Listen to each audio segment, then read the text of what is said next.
Hello! Good afternoon na naman mga kasaris. Meron po tayong Sophie na nag-message sa atin at ipiprepare ko. Sa lukuya ko pong ipiprepare ang kanyang mga order. So, ito po ang kanyang order mga kasari. Worth 1.5k today. So, ipiprepare natin guys. So, ayan na yung lista natin guys. Ipiprepare na po natin ang kanyang worth 1,500 plus na grocery. A day in my life as a small business owner.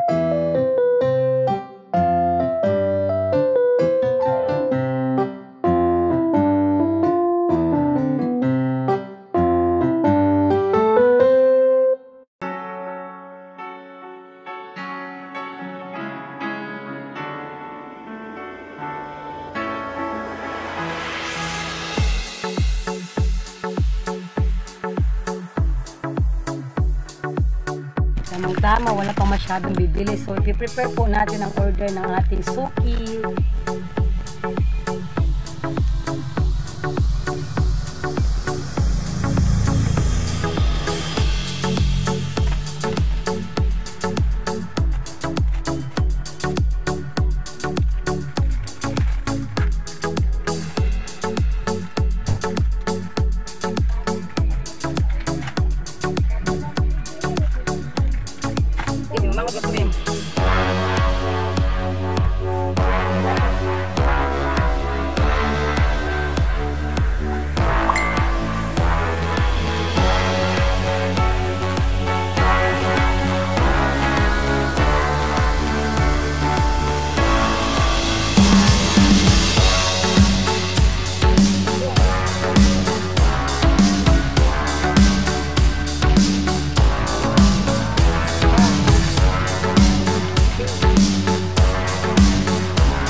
Guys, nandito na po ang prepare natin. Asukal, isang tray na itlog at saka may asukal at saka manok. So ito pong in-order niya ngayon guys is worth 1,500. So salamat mga kasari, salamat sa suki ko na patuloy na tumatangkilik sa aking tindahan. Have a good day and God bless sa inyo. It's been a life in the Philippines. It's for viewing. It's my daily vlog update. Thank you.